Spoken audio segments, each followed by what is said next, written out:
Hello and welcome to the Gamers Table. It is Monday, and we're reviewing Vikings. Monday sounds like fun. You giggled when you said That's because we haven't done a show for a Monday in ages. Hello, we're back, obviously, on a slower schedule over the summer, and no funky game behind us. I wonder what the hell you were looking for. It was like the time, maybe? As the leaders of powerful Viking tribes, the players set out to discover the islands seen off the coast of the mainland. Craftsmen, nobles, and warriors will be stationed at these islands to claim and defend the land, gaining gold and fame for their tribe. After 6 rounds of play, the tribe with the greatest fame is declared the winner. In Craig's case, the wiener. He won last game. Yeah, Good for you, finally. Craig. So we call him the wiener. True. We have a game board with this funky stone table spinny deal.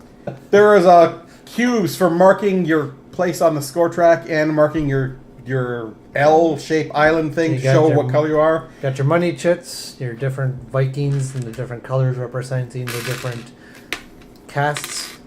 Scorecards. Ship and island tiles, along with all the bonus tiles as well.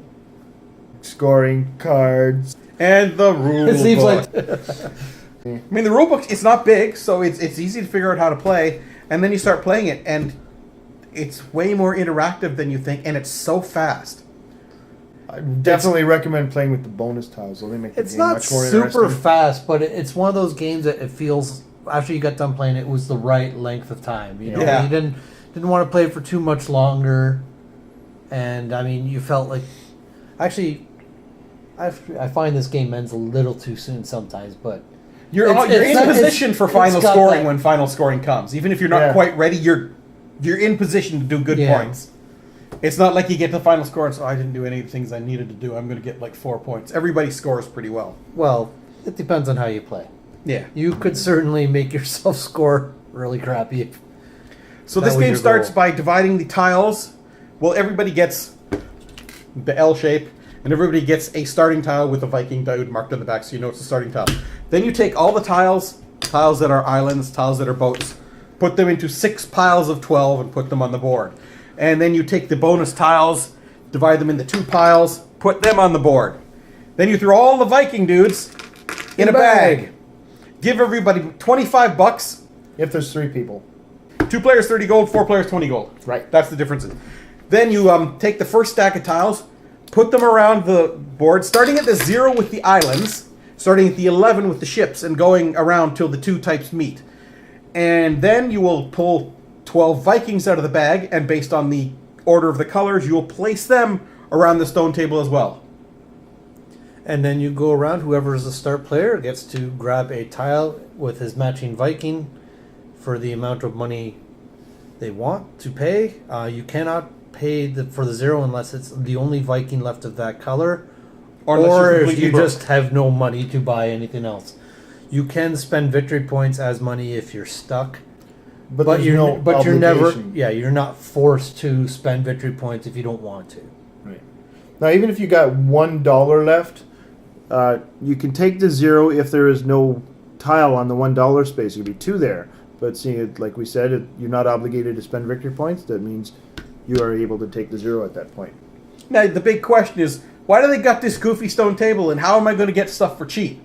Well, as soon as the last thing at the 0 is picked up, the whole table rotates down to the next available guy, and everything else, because the table is rotated, has suddenly got cheaper. That's good. So as the round progresses and everybody's spending their money, things are getting cheaper. But if you have no money, you're forced to take the 0 and what people are laving for you, and they try to leave you the worst thing possible whenever possible. Other than the way the tiles come out, you're choosing your tile, hopefully grabbing before somebody else grabs it. Sometimes the way the star player goes around can be frustrating because you really need to be a star player in a certain round to grab the tiles you need. And then you see your stuff get snapped up. It's like, oh man, I needed that one. But I like that because you can do the same thing to your opponents, so it all works out. There's 3 spaces for the ship at the top of your board. You could place the ships in any one of those 3 columns. It doesn't have to be in the first one. If you're just starting out, you don't want them attacking your first column because you actually want to make some money. Right there. You could stick it onto the 3rd column, but you have to fill those 3 before you could start moving it off or adding on ships. Yeah. If you get more. In this game, there always seems to be a shortage of start island spaces. It's always the thing. Every game we play, it's a fight to get those start island spaces because it's easy to end the island, but then crap, I need a start island space, and sometimes you just have to grab the tile just for the space. You don't even care what color the Viking is, just so you can get your Vikings onto the board. Yeah, so what that means is the islands that kind of look like Millennium Falcons when you put them together like that have the artwork goes in a certain direction.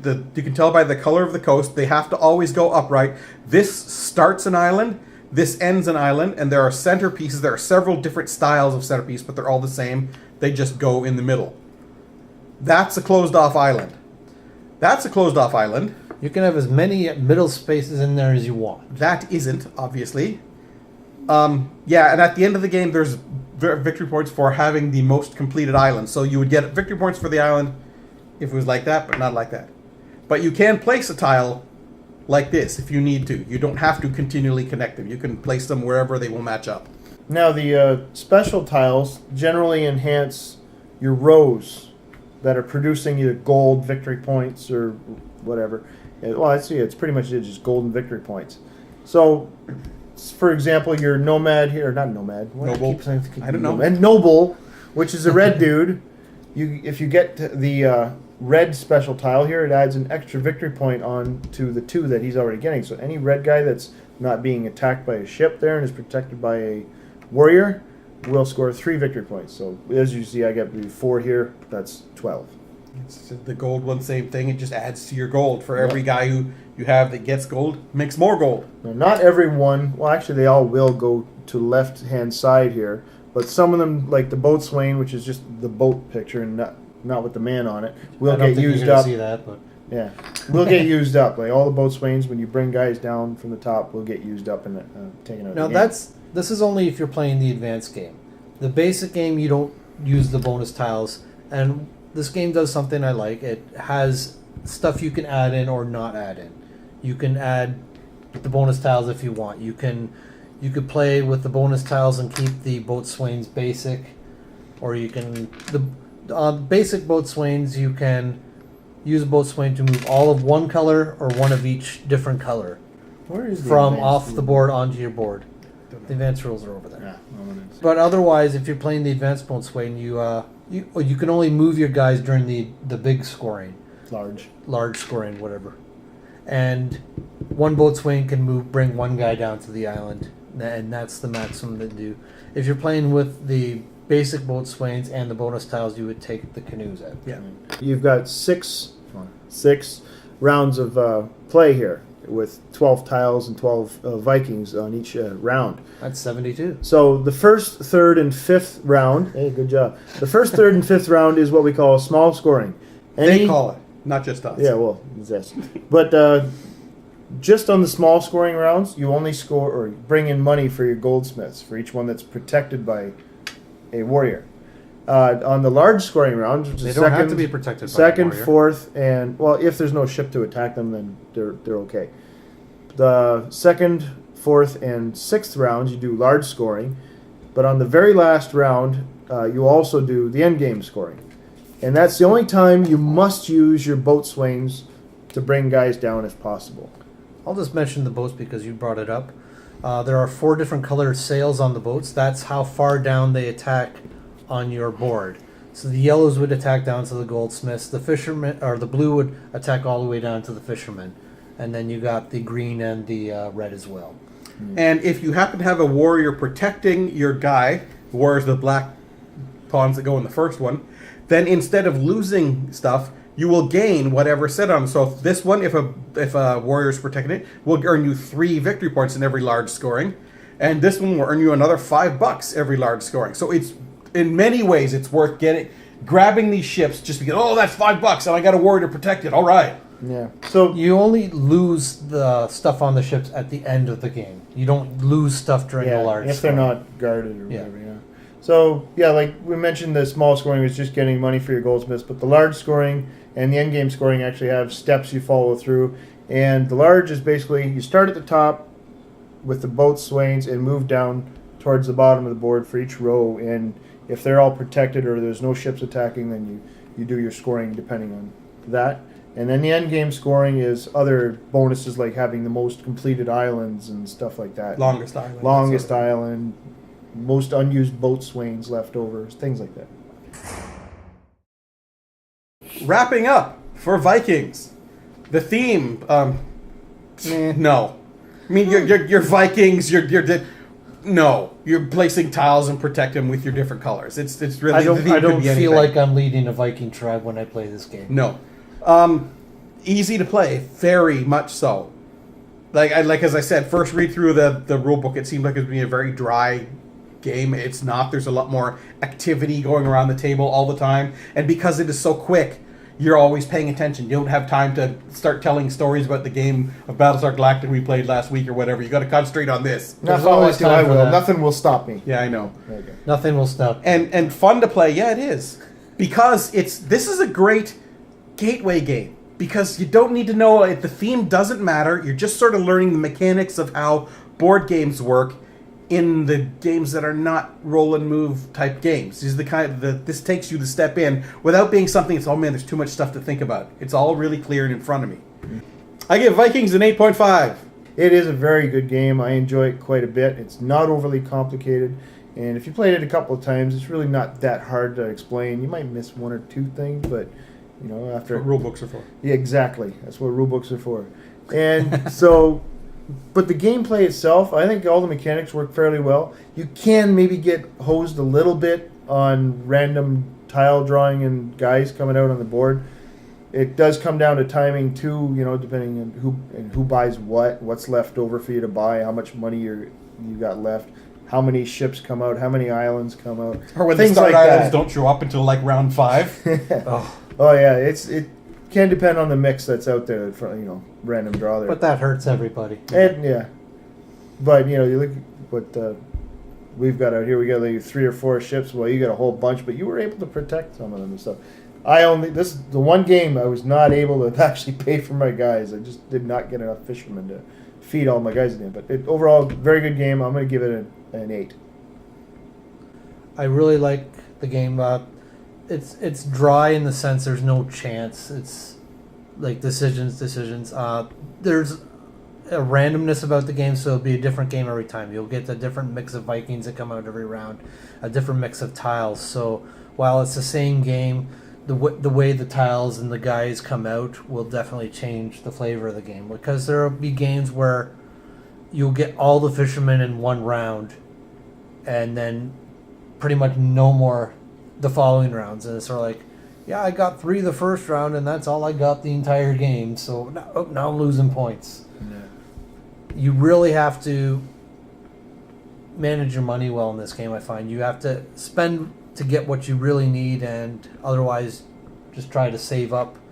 The warriors I find are the most critical for me because I never seem to get them enough. So when you see a warrior start tile, I snap that up because I need one because those ships are killing me. So I gave Vikings an 8.5. So that's it for this episode of the Gamers Table. Tune in again sometime this summer where we have another episode for you. Where we review another game. If you get it, read the rule book. Because that's what we do.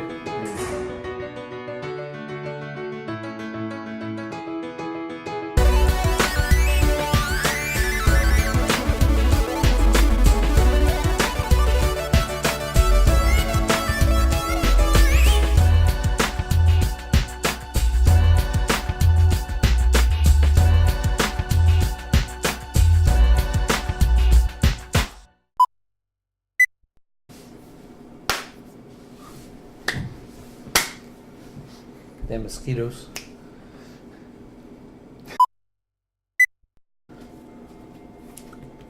We can just sit over here and make faces at him. It's like, wake up, Chris. Come on, we're doing a show here. What happened?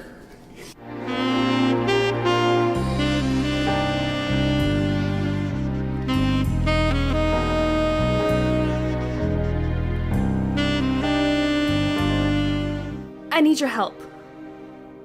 My brother. He's missing. Nah, so tell it to the cops, dollface. I have nowhere else to go.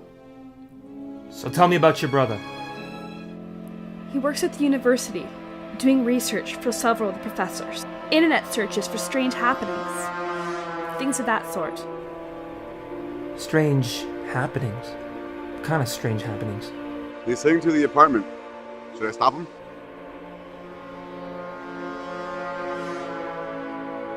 What the hell is this thing? Don't make me come back down here again, Carmichael. You need to back off. Look, Rach, I've got a case. And I need your help.